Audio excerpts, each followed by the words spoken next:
Orang-orang mengira aku adalah perempuan. Mungkin karena namanya yang feminim dengan perempuan.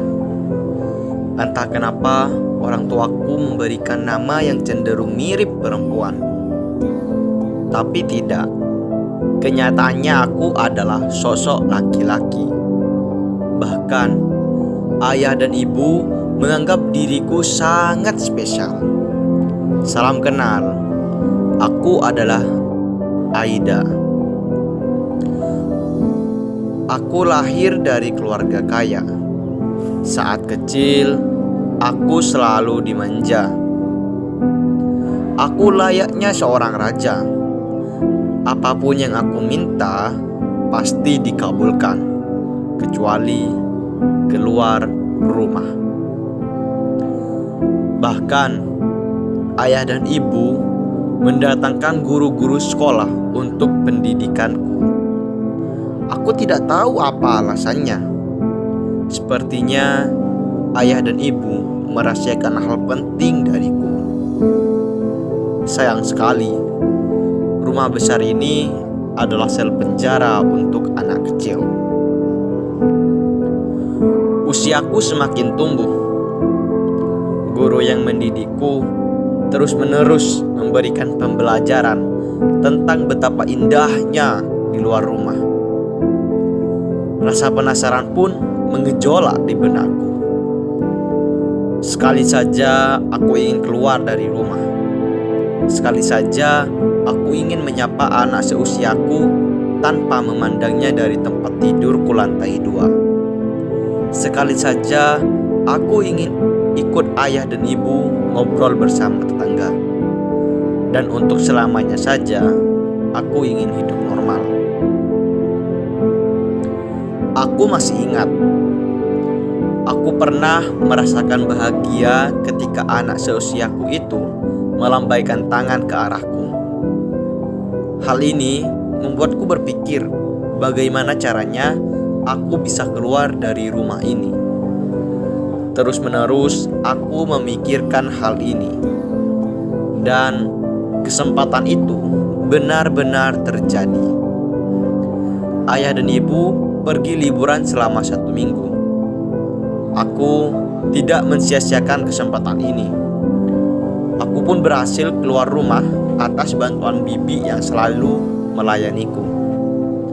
Pertama kali yang aku temui di luar rumah adalah anak seusiaku. Ia bernama Faidal. Aku bermain dengan Faidal dan ngobrol bareng keluarganya. Waktu itu ibu Faidal yang bernama Sri ngajak aku ngobrol. Ternyata ibu Sri saudara kandung ayahku. Artinya aku dengan Faidal adalah sepupu. Ibu Sri menceritakan semuanya tentang kehidupanku. Aku kaget. Aku benar-benar malu hidup di dunia ini. Betapa terpuruknya diriku saat mendengar kisah itu. Akhirnya aku mengetahui semua kenapa aku dilarang keluar rumah. Namun pembicaraan ini didengar oleh Faidal. Dan saat itu juga Faidal tidak mau berteman lagi denganku. 1 minggu telah berlalu. Faidal menceritakan kepada ayah dan ibu bahwa aku keluar rumah saat ia liburan. Ayah dan ibu sangat marah kepada aku dan bibi. Tanpa pikir panjang, ayah memecat bibi dan mengusirnya pada hari itu juga.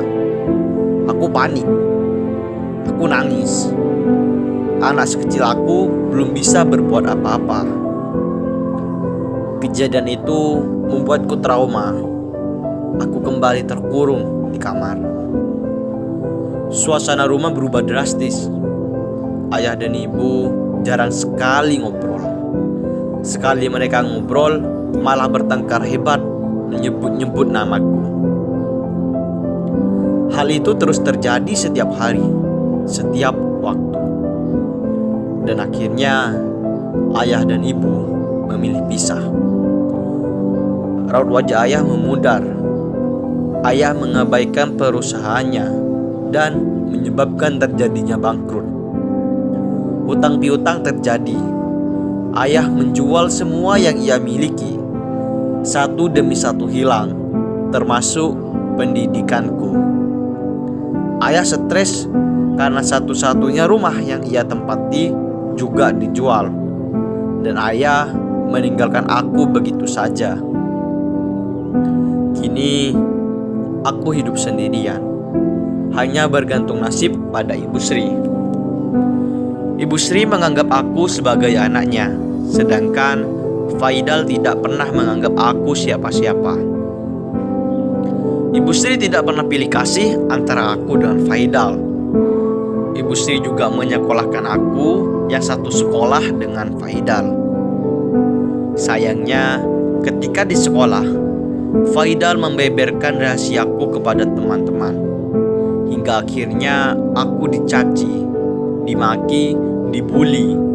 Aku dijadikan budak sama mereka semua.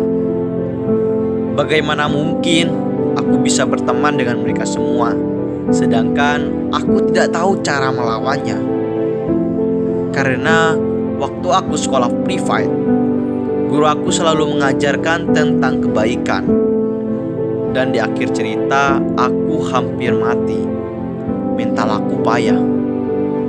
Bunuh diri adalah jalan satu-satunya untuk tidak merasakan sakit fisik dan batin. Selangkah saja aku akan mati. Namun, satu orang menolongku. Dia menyemangati aku betapa pentingnya hidup untuk diri sendiri dan hidup untuk orang lain. Dia sangat cantik. Aku menyukainya.